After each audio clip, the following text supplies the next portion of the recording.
Egipto es un país de un solo río.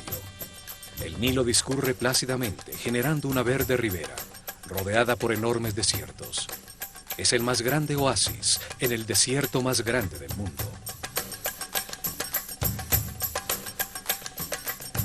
La tierra es sencilla, fácil de entender, con contemplación. Todos los puntos del horizonte llevan a pensar en la inmensidad. Egipto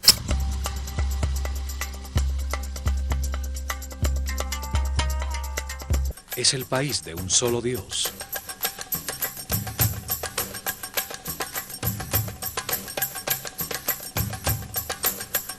Allí, durante miles de años, se gestó una civilización que vivió en paz y armonía, sin salirse de sus límites naturales para tratar de imponerse a otros pueblos, dedicada por completo al perfeccionamiento espiritual. La imagen que se ha construido de esta civilización apenas deja ver la luz de sus logros. Su lenguaje escrito permaneció incomprendido por milenios. Solo se ha decodificado su nivel más básico, el de los símbolos que representan a los sonidos del lenguaje.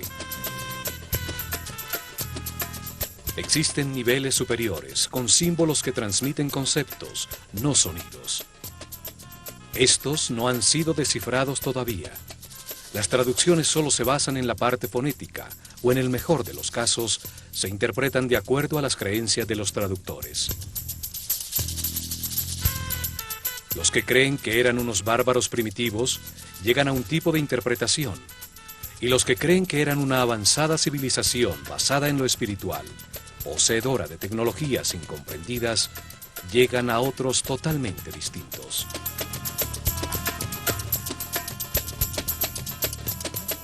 Los académicos religiosos crecieron influenciados por la imagen que el Corán y la Biblia proyectan de los egipcios como un pueblo déspota, que adoraban a muchos dioses. Por esta razón, cristianos, judíos y musulmanes no han podido reconocer que Egipto fue una de las fuentes que alimentó las raíces de sus propios credos.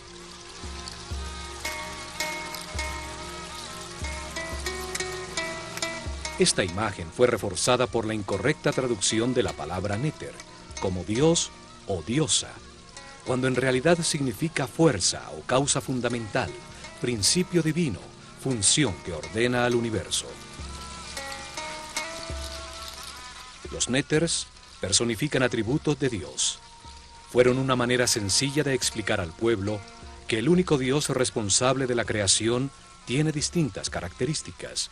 No significa que sean múltiples dioses. Un solo hombre puede ser un maestro, un padre y al mismo tiempo un esposo, sin tener que ser múltiples personas. Son distintas características de un solo ser.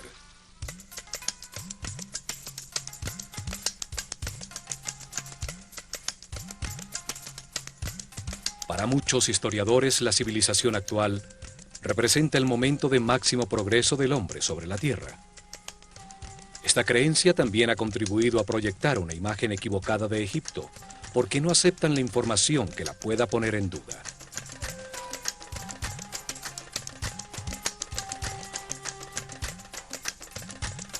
Aceptan solo parcialmente los documentos cronológicos de gobernantes egipcios que han llegado a nuestro tiempo, invalidando los registros anteriores al rey Menes, con el argumento que solo esa parte es un mito irreal. Los académicos racionalistas también han contribuido a tergiversar la historia egipcia, al no aceptar la existencia de la ciencia y la filosofía antes de la civilización griega, a pesar de que los grandes pensadores y matemáticos griegos encontraron las respuestas en Egipto. Todo esto ha proyectado una imagen equivocada de la cultura egipcia. Se les contempla con prejuicios, como a un pueblo primitivo e pocos templos y unas tumbas para sus faraones, muy grandes y resistentes al paso del tiempo.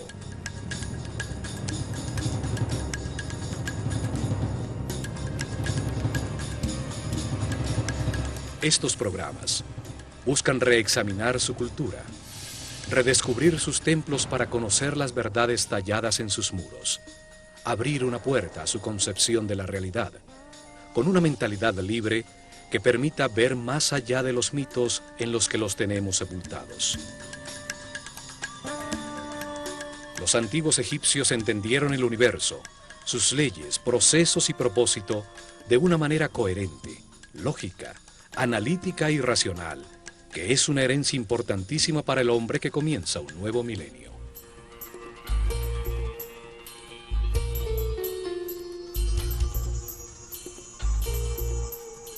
Nueva información comienza a salir a la superficie. Estudiosos científicos y técnicos están encontrando pruebas de los increíbles avances tecnológicos, de la precisión absoluta de sus construcciones, del tamaño de sus proyectos. Sus logros han sido subestimados. El hecho de no imaginar ni entender su tecnología no quiere decir que no hayan movido de manera inexplicable enormes pesos desde grandes distancias, que hayan cortado, tallado y acoplado durísimas losas de granito y diorita con precisión atómica, solo posible con tornos y sierras ultrasónicas.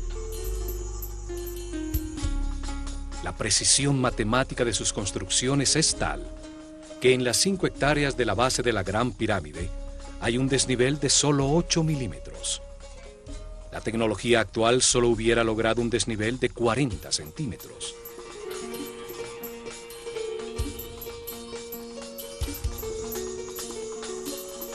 Su sistema de medidas, basado en el hombre, dejó constancia exacta de las medidas del planeta, de los movimientos del sistema solar en la galaxia. Importantísima información sobre los ciclos cósmicos que determinan cataclismos periódicos no puede quedar relegada como un mito. Esta herencia forma parte de nuestro anciano futuro. Lo encontrado hasta ahora muestra de manera evidente que manejaron conocimientos avanzadísimos en todos los campos de las ciencias, el arte, la filosofía y la religión.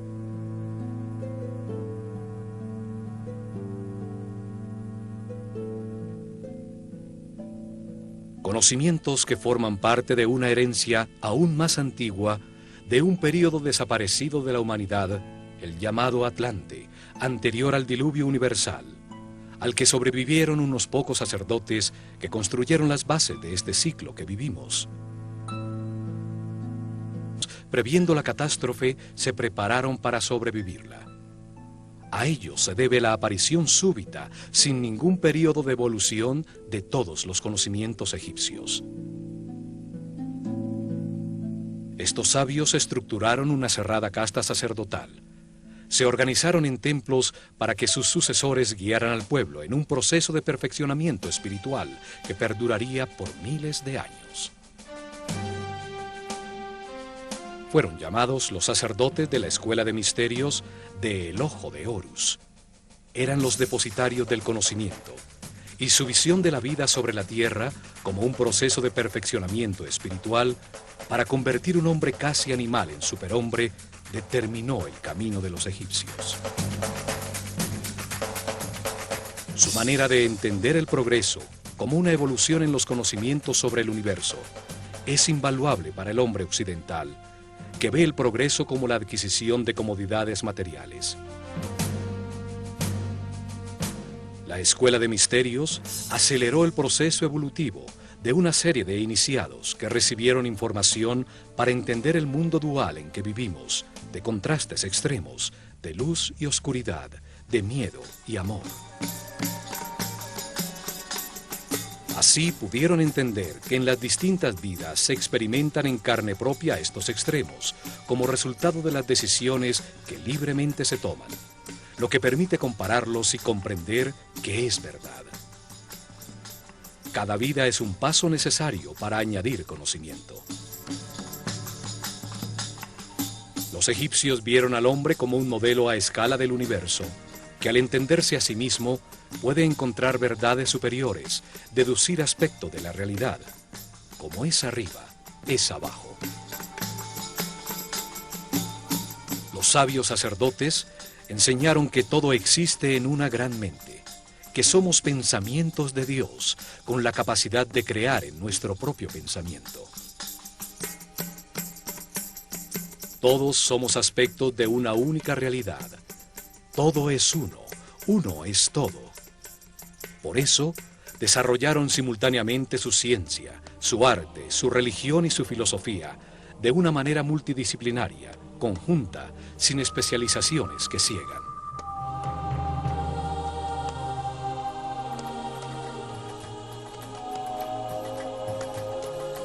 Vieron la creación como un acto consciente de un único Dios. Se estudiaron a sí mismos para buscarlo, encontrando que tiene distintas características a las que dieron un nombre y un símbolo para poder comunicarse con claridad.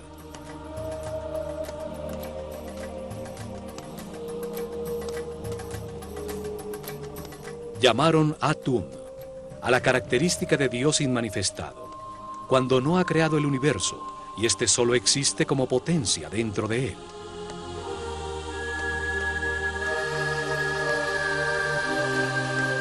Llamaron Ptah, la característica creadora de Dios que al manifestar su voluntad da lugar al universo.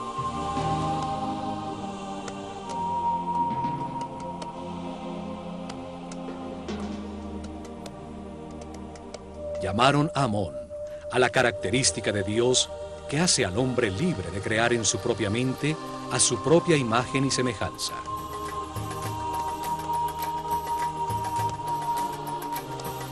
Desde esta concepción dieron lugar a la flor de la vida, los movimientos sagrados de Dios que veremos en este programa cuando visitemos el templo de los Irión en Abidos.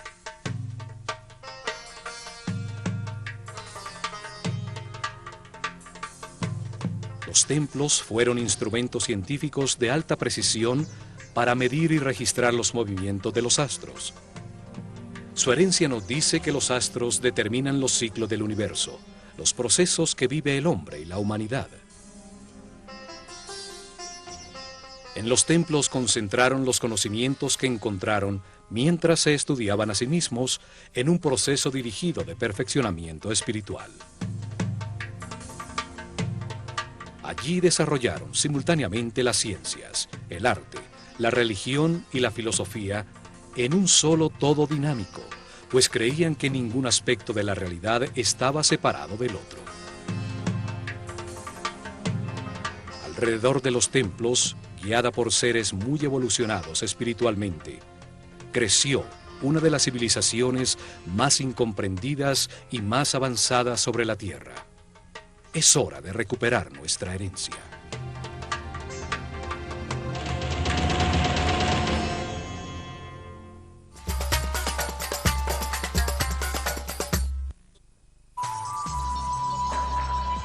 Regresaremos en instantes por Infinito. Hola, ¿cómo va? Y cuando nos encontremos en el especial de Zona Infinito, las almas gemelas. Cuando nos encontremos, Brian Weiss. El regreso a las vidas anteriores. Cuando nos encontremos, Brian Weiss en la Argentina, en la pantalla de Infinito. Especial de Zona Infinito con Brian Weiss. Una nueva emisión, el sábado 8, por Infinito. A veces los científicos en su arrogancia comienzan a pensar que pueden crear la molécula perfecta de ADN, que pueden crear el origen.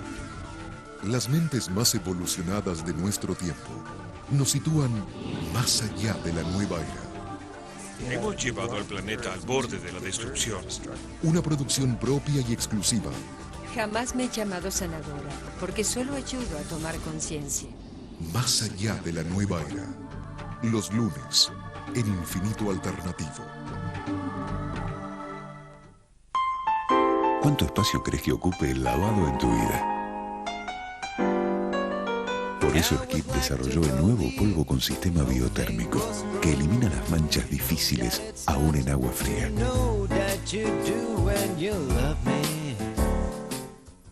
¿Te estás preparando para el verano? Vas a estar bárbara y tu pelo no se va a quedar atrás. Llegó Sedal Verano Intense, con complejo hidroprotector, que hidrata y protege tu pelo del sol, el agua y el viento. Sedal Verano Intense. Disfrutá, este verano tu pelo te acompaña. Continuamos con nuestra programación por Infinito.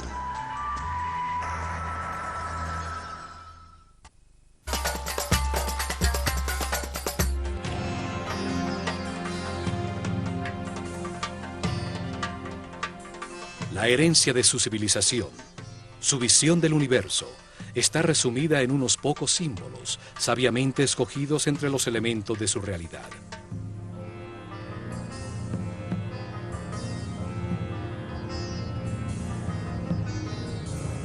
La utilización de una imagen simbólica tiene la ventaja que expresa un pensamiento de una manera muy simple, más allá del lenguaje, y su significado puede ser entendido miles de años después de haber sido dibujado, pues la imagen de un halcón o una postura humana nunca cambian. Para los egipcios, el hombre se encarna en la tierra para decidir cómo actuar ante las circunstancias que experimenta. Al comparar los resultados de sus actuaciones, aprende y se perfecciona. Entonces, lo más importante es la acción, el verbo. La acción que produce resultados y por ende perfeccionamiento.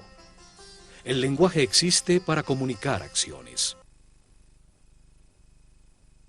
Cada parte del todo actúa, realiza una acción vital que produce resultados.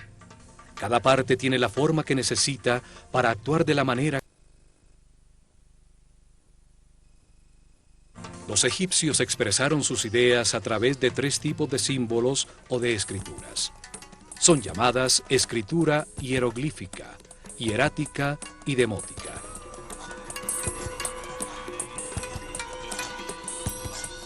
El primer tipo de escritura utiliza imágenes muy simples, llamadas hieroglifos. Hieros significa sagrado y glifos significa imprimir. Así llamaron los griegos escritura sagrada a las tallas simbólicas egipcias. Los hieroglifos tienen distintos niveles simbólicos para comunicar. El más básico, simple y sencillo es el nivel de los símbolos fonéticos. Utilizaron 24 símbolos gráficos que eran asociados a un sonido, no a una idea. Forman el alfabeto egipcio.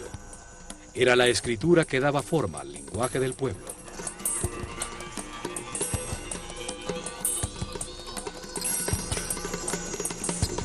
Son el primer alfabeto utilizado por el hombre, del cual se derivaría el alfabeto fenicio, y de este, el alfabeto griego.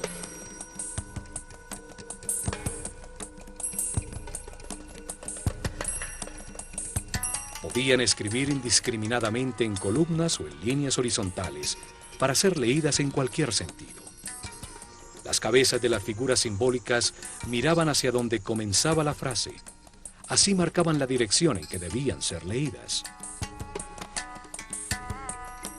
Durante milenios permaneció indescifrado, hasta que en 1799 los expedicionarios franceses que llegaron con Napoleón encontraron en Rosetta, sobre el Mediterráneo, una piedra de granito negro, escrita en los finales de la civilización egipcia. En muy mal estado, ninguna de sus líneas estaba completa. Aún conservaba 14 líneas escritas en hieroglifos, 32 líneas escritas en demótico y, lo más importante, 54 líneas en griego. Una escritura conocida que indicaba que el texto traducía las otras escrituras. Un experto en lenguas, Jean-François Champollion, se dedicó a estudiar los textos de la piedra. Descubrió que el antiguo egipcio, como las escrituras semíticas, solo usaba consonantes. Las vocales eran añadidas solo en el lenguaje hablado para dar forma gramatical. En 1822, logra resolver el misterio al comparar 2 cartuchos con hieroglifos del texto, uno de los cuales estaba repetido en una estela circular en la isla de Philae contra el segundo pílono del templo de Isis, que se sabía contenía el nombre del faraón Ptolomeo VI. Dos cartuchos hieroglíficos con los nombres de dos de los últimos faraones egipcios, Ptolomeo y Cleopatra. Esto permitió decodificar e identificar el alfabeto utilizado. El sonido que en ese momento producían las palabras griegas en copto, un lenguaje utilizado por cristianos egipcios, sirvió para aproximar los sonidos que se supone tenían los antiguos egipcios.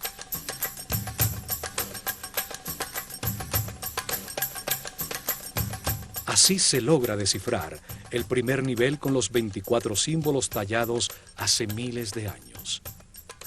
El nivel de su escritura, que solo utilizaba los símbolos fonéticos, no ideas.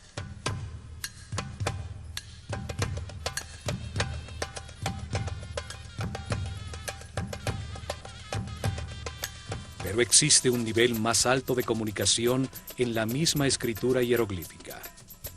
Más de 700 símbolos, bellísimas formas gráficas que dibujan la realidad, evocando en la mente acciones y conceptos. La palabra se convertía en una imagen. Símbolos que imitan las formas de la naturaleza, escogidos por la acción que traen a la mente. Un pájaro evoca el vuelo, la libertad. Si es un halcón, añade en la mente lo agudo de su vista.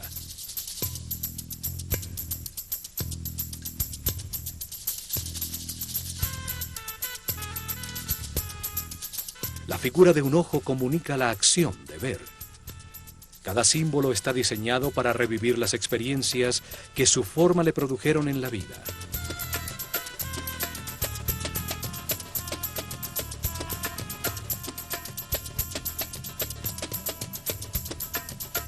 También utilizaban partes fácilmente reconocibles, que hacen pensar en una acción vital. Dos brazos elevados hacen pensar en orar. Dos piernas evocan la acción de caminar. Un brazo extendido, señalar. Dos manos una mano que alimenta, otra que arroja semillas, una jarra que vierte. Símbolos que retratan elementos fabricados por el hombre, que al ponerlos en acción producían un efecto. La herramienta comunica el tipo de trabajo que se puede hacer con ella. Un arado, un rastrillo, una red. Además de la escritura hieroglífica, existió una segunda forma de escritura llamada hierático. Solo era utilizada en las comunicaciones oficiales y comerciales. La tercera forma de escritura solo existió en los últimos años de la civilización, cuando alrededor del año 700 a.C., los escribas que copiaban los textos antiguos simplificaron aún más los símbolos del hierático hasta volverlo casi taquigrafía. Es llamada demótico.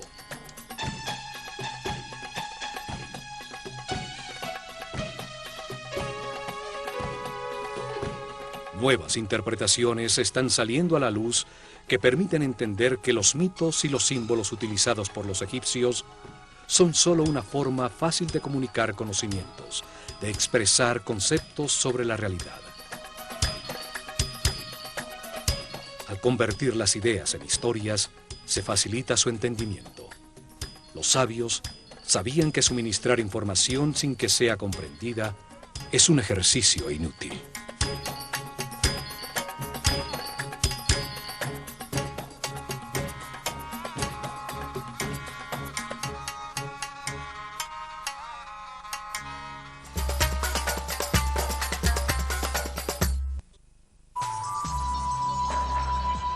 Regresaremos en instantes por Infinito.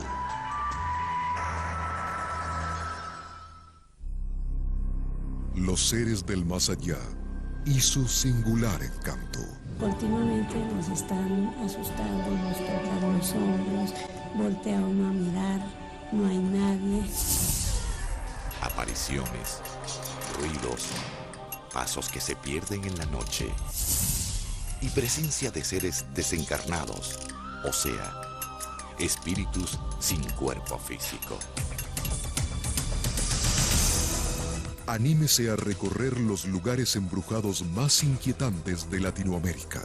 Las más sugestivas Casas Encantadas, parte 2. Una producción propia y exclusiva. Este sábado, en Infinito Original. Tenían 3 dedos. 3 dedos. Ellos usaban un instrumento como de metal. Como de metal.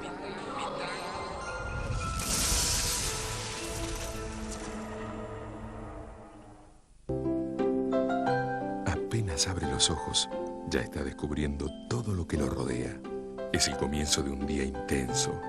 Por eso, desde siempre, Haggis Mimito Ultra Trim te da en un mismo pañal la máxima absorción y la cubierta más respirable para que su colita esté seca y fresca durante el día y toda la noche. Porque cada mañana él tiene todo un mundo por absorber. ¿Puede un pañal hacer más feliz a tu bebé? Haggis, bebés felices.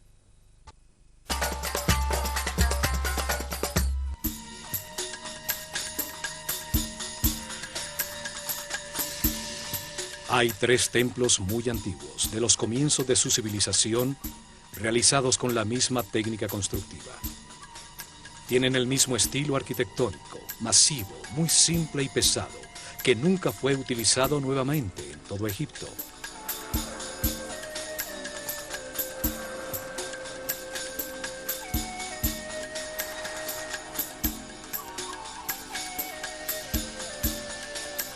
Dos se encuentran en Giza, el templo de la Esfinge, construido exactamente frente a ella, y a su lado sur, el templo del Valle, en ese momento frente al Nilo.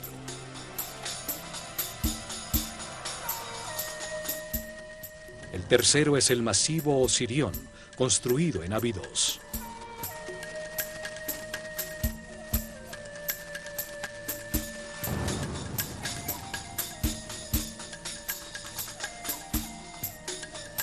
Los 2 templos de Giza están construidos con enormes bloques que retiraron para darle forma al cuerpo de la Esfinge. Solo estos templos en todo Egipto utilizaron unos bloques tan enormes, una forma masiva, ciclópea, cerrada totalmente hacia el exterior por enormes muros de piedra, con 2 accesos simétricos frontales hacia el exterior.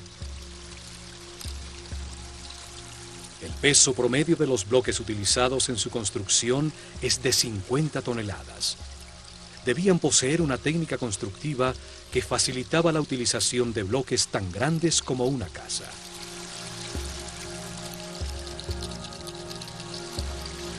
Tampoco utilizaron bloques regulares. Todos eran distintos, con sus lados cortados en distintos ángulos, sobre los que encajaban de manera exacta y milimétrica los que colocaban encima. Otra particularidad de estos templos es que los bloques esquineros están cortados de manera especial. El bloque forma parte de los 2 muros para permitir que la energía del edificio se moviera de un lado al otro sin interrupciones. Esto obligaba a que la totalidad del bloque tuviera que tallarse en algunos casos más de 30 centímetros para formar la esquina. En la naturaleza orgánica no hay ángulos rectos. Una esquina es una articulación que permite el flujo de las energías y el fluir de los líquidos.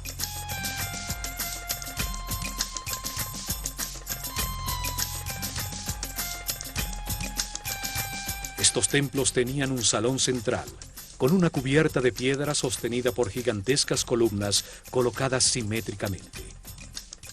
Formaba una gran terraza superior que dominaba toda la planicie.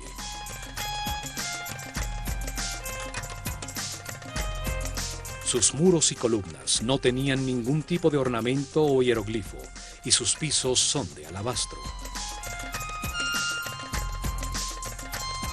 El salón era alumbrado por tragaluces en el techo de piedra que dejaban entrar un chorro de luz directamente sobre las estatuas de los néters, similares a esta de Sekhmet en el templo de Karnak. Estos templos fueron utilizados desde el Seb-Tepi, el momento en que comenzó la nueva etapa después del diluvio, en ceremonias iniciáticas de los sacerdotes de la Escuela de Misterios del Ojo de Horus.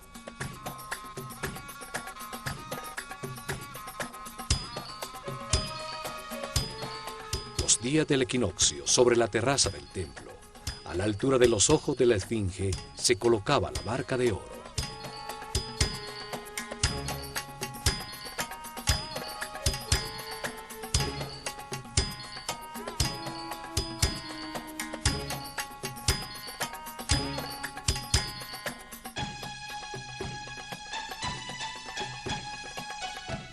Símbolo del proceso evolutivo del hombre en su camino de reencarnaciones sobre la tierra y del recorrido del sol en el cielo. A su alrededor se realizaron las ceremonias mientras la esfinge contemplaba la salida del sol en el horizonte frente a ella y en las noches la aparición de las estrellas de la constelación de Leo.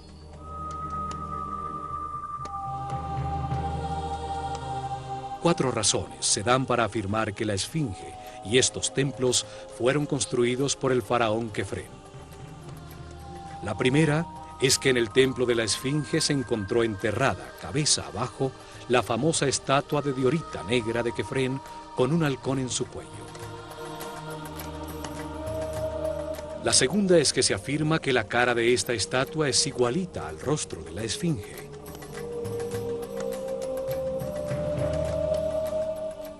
Encontramos que sus facciones son muy distintas a las de Kefren. La tercera es que entre los brazos de la esfinge se encontró una estela tallada por Tutmosis IV, que en una de sus líneas tiene la sílaba Kef, a pesar de que la misma estela afirma que la esfinge estaba allí desde el comienzo de los tiempos, el Seb-Tepi. La cuarta es que por todo esto a Kefren se le atribuye también la construcción de la pirámide central de Giza, que tenía adosado a su fachada un templo que estaba unido por un camino cubierto de 500 metros al llamado Templo del Valle.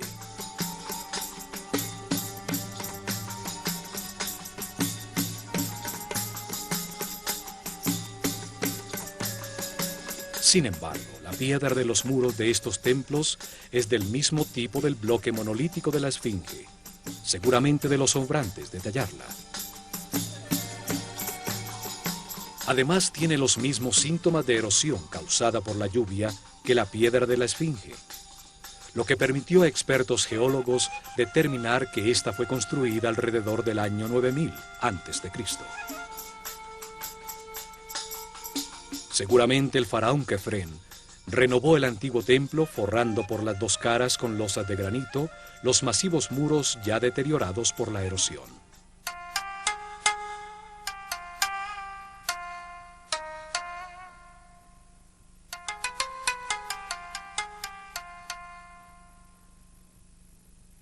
Los antiguos dividieron la parte verde habitable de Egipto en dos grandes zonas con distintas características definidas por la forma del mismo río Nilo. El delta, cuando el Nilo se abre para llegar al Mediterráneo, forma un valle fértil. Es llamado el Bajo Egipto. Su símbolo hieroglífico es una abeja, y el faraón ciñe una corona roja para mostrar su autoridad en esta zona.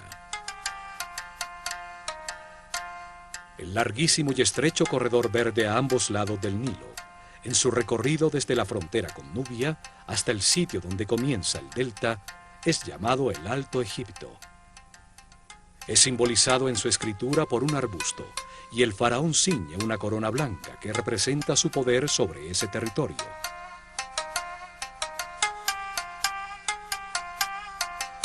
La historia aceptada de Egipto comienza con la unificación de estas dos zonas de Egipto bajo una sola corona blanca y roja, lograda por el faraón Menes, el fundador de Memphis, ubicada en la confluencia de las dos zonas.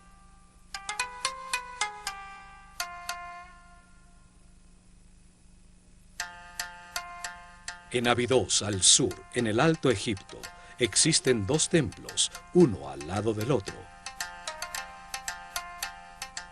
El dedicado por Seti I a Osiris, detrás del cual se encuentra la excavación donde apareció el segundo templo, el Osirión, que permanece parcialmente.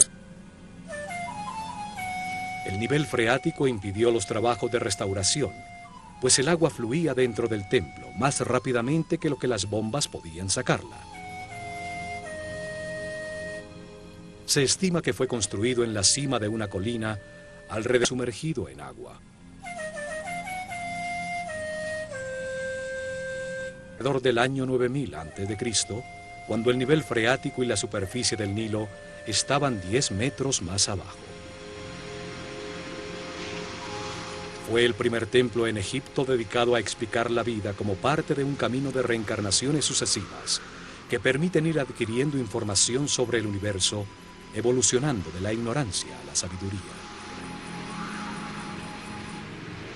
Su masiva arquitectura sin ningún tipo de jeroglifos, con losas y piedras supremamente pesadas y de corte muy grande, es muy similar a los templos frente a la Esfinge.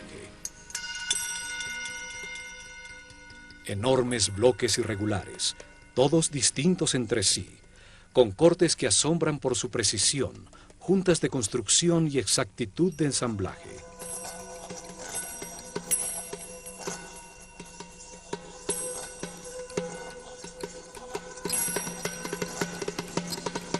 En las esquinas los bloques giran con el muro lateral, teniendo que haber sido rebajados en todo su tamaño para lograr esta forma, lo que incrementa considerablemente el trabajo, pues son de durísimo granito de Asuán. Todo esto implica una técnica constructiva desaparecida, en una época en que supuestamente no existían las herramientas para producir esos cortes tan precisos, mover esos bloques tan pesados o ensamblarlos con tanta exactitud. Conocimientos técnicos heredados de los sobrevivientes al diluvio, que fueron utilizados en el estricto y cerrado círculo de una organización secreta de sacerdotes científicos. Las técnicas o herramientas utilizadas nunca fueron puestos a disposición del pueblo en general, seguramente porque era muy peligroso entregarlos a mentes primitivas con emociones y pasiones descontroladas. O porque la única manera de utilizarlas era estando en perfecta armonía con el universo, por su característica sónica o psíquica, y no mecánica como las desarrolladas por el hombre actual. El templo tiene una forma rectangular con una plataforma rodeada de agua, elevada en su centro, a la que se accedía por escalinatas a lado y lado, ahora difícilmente visibles por el agua. Su forma simboliza el montículo original que emergió cuando las aguas se replegaron, después del diluvio universal, donde desembarcaron los sabios para comenzar la nueva civilización en Egipto. Este templo conmemora el Seb Tepi, el tiempo para dar comienzo a una nueva civilización dedicada al perfeccionamiento espiritual. 10 masivas columnas de piedra, cada una cortada de un solo bloque de granito rojo, con un peso mayor a 100 toneladas, soportaban unos masivos pórticos sobre los que se apoyaba un techo de piedra. Alrededor del canal de agua, 16 santuarios albergaron en su momento a los símbolos sagrados. Hoy se encuentran sumergidos en agua estancada.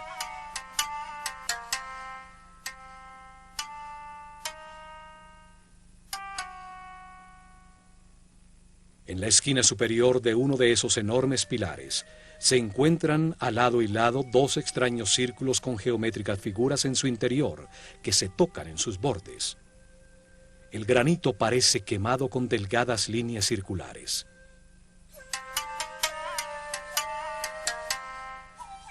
Se trata de la flor de la vida, un símbolo de geometría sagrada egipcia que muestra los movimientos iniciales de Dios para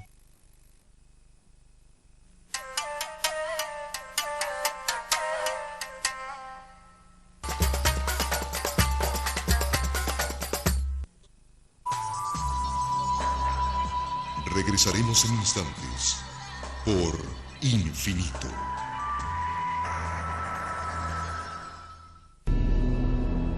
Lo definen como un símbolo de paz y amor, pero lo defienden con guerras.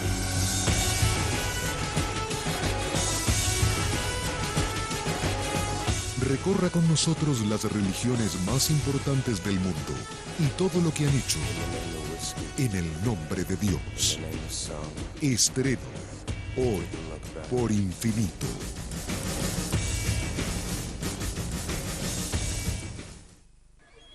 Mientras muchos se esfuerzan por lograr un cambio en su vida, otros lo obtienen sin buscarlo. No había ningún rastro de él, ni huellas de ninguna clase. Parecía que se lo habían llevado.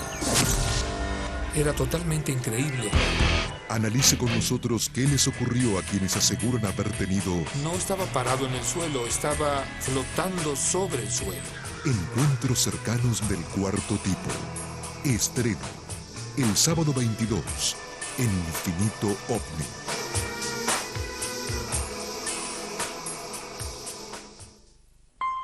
¿Cuánto espacio crees que ocupe el lavado en tu vida?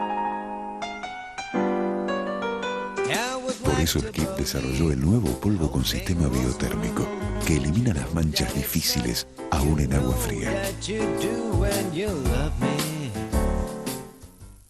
¿Te estás preparando para el verano? Vas a estar bárbara y tu pelo no se va a quedar atrás.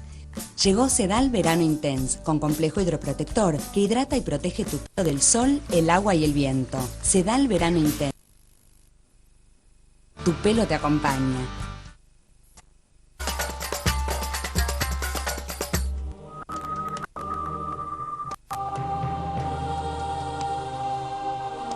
La flor de la vida es un símbolo esotérico egipcio que describe la geometría sagrada que dio lugar al universo y que determina los procesos naturales, como la mitosis o el movimiento de los soles y los planetas.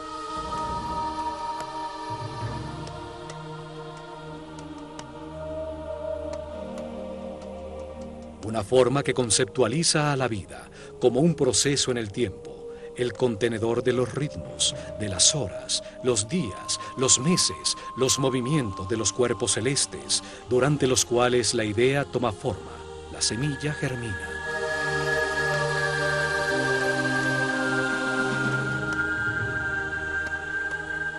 La flor de la vida representa el momento en que Dios activa su voluntad, cuando despierta su conciencia para animar el universo, cuando abandona el estado de reposo, de no yo, de no ser, de vacío y oscuridad. Es el momento en que Atum-Ra, el Dios inmanifestado, se transforma en Ptah, el Dios creador de todo lo que existe. El Fiat Lux, el momento en que nace la flor de la vida y todo comienza su primera ronda. Para los egipcios, los movimientos de Dios comienzan desde un punto central conceptual, el ojo de Horus, desde donde sale la flor de la vida, cuyo fruto es el universo, la creación. El punto es la referencia para saber que existe el movimiento. En él comienza su geometría sagrada. Desde allí Dios crea el primer espacio virtual del universo.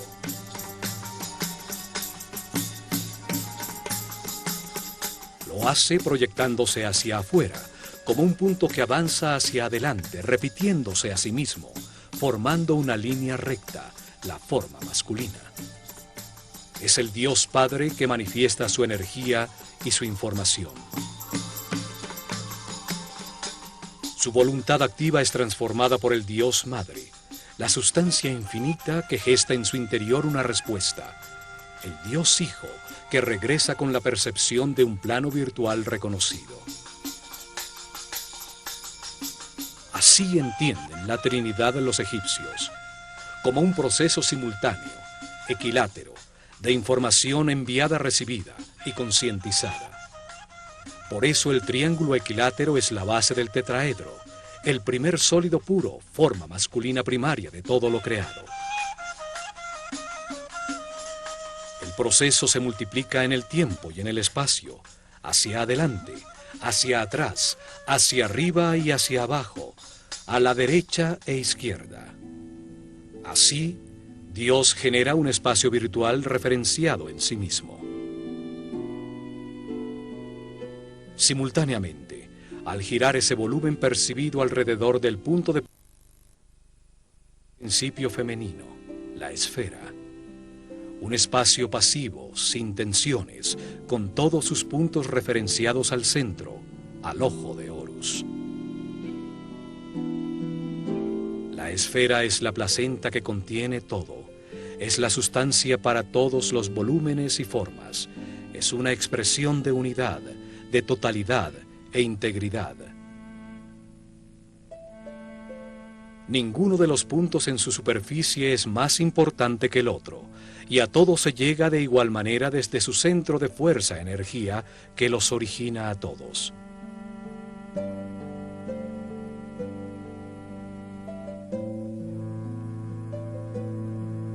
Átomos, células, semillas, planetas y soles, todos hacen eco a esa forma de unidad y potencialidad.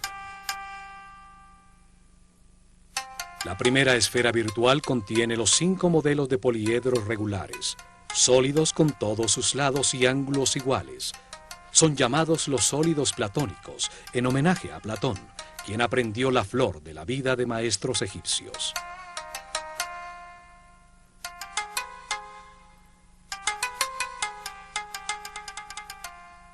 Son la base, los ladrillos con los que todo el universo está construido.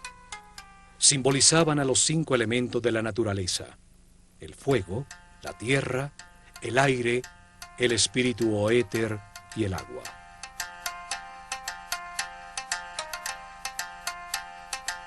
Así Dios comprendió, creó y percibió, desde su centro de fuerza y energía, el primer espacio finito que simboliza a la tierra dentro del infinito, el cielo. La Biblia nos dice que en el principio Dios creó el cielo y la tierra. La tierra estaba informe y vacía. Las tinieblas cubrían la superficie del abismo y el Espíritu de Dios se movía entre las aguas.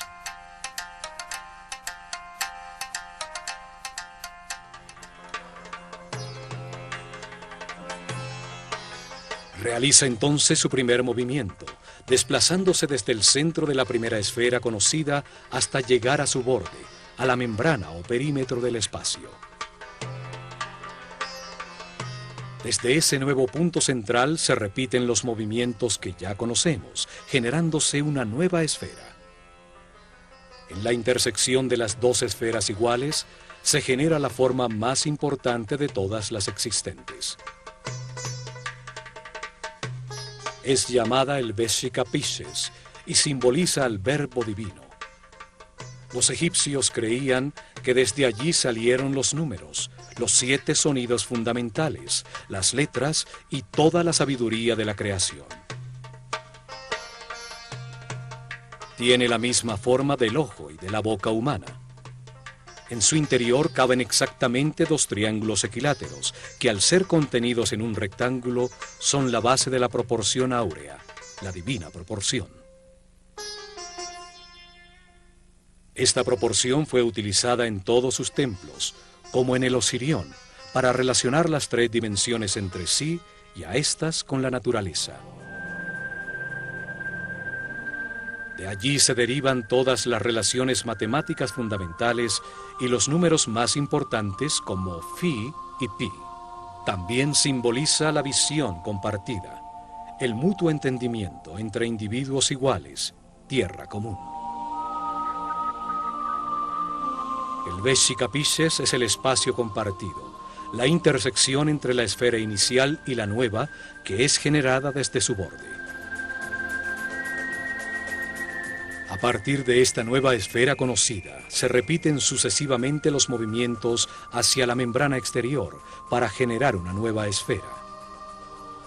Cada una de ellas es una nueva dimensión, un nuevo sonido en la escala musical, un nuevo color en la escala cromática.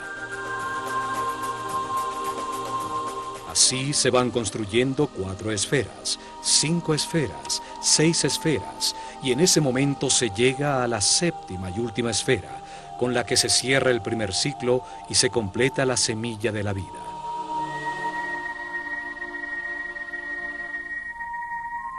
Siete esferas, 7 días de la creación, 7 notas musicales, 7 colores espectrales, 7 capas de músculos tiene el corazón, 7 chakras, 7 sistemas de glándulas endocrinas.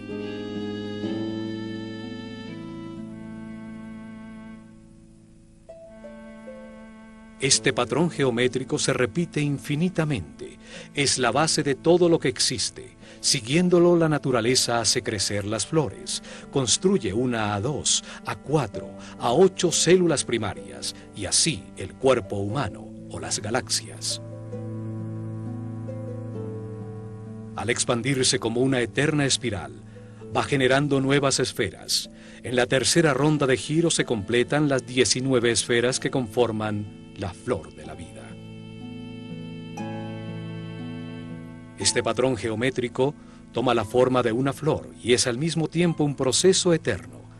Contiene las armónicas musicales, las escalas de la luz, los patrones de crecimiento de los tejidos vivos.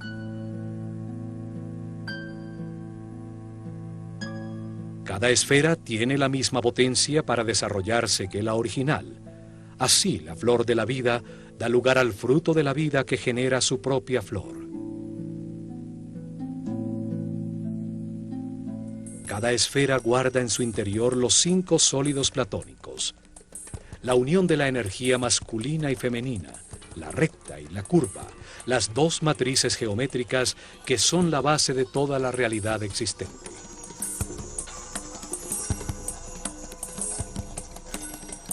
Los sólidos platónicos equiangulares y equiláteros conectan los centros de todas las esferas. Así aparece el tetraedro, el cubo, el octaedro, el icosaedro y el dodecaedro.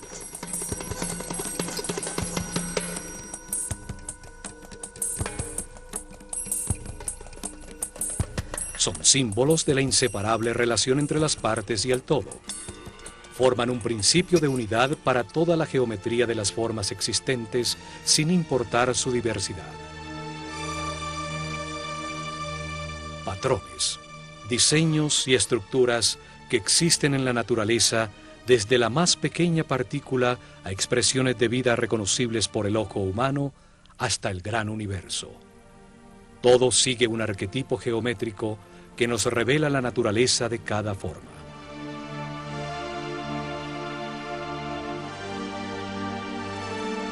La flor de la vida revela que todo está conectado, que es inseparable y que es una unidad. Nos recuerda nuestra relación con el todo y nos permite comprender los sagrados cimientos de todo lo creado. Con ella, los sacerdotes de la escuela de Horus enseñaron el respirar del todo, qué es Dios y cómo diversifica su conciencia a través de nuestra propia vida.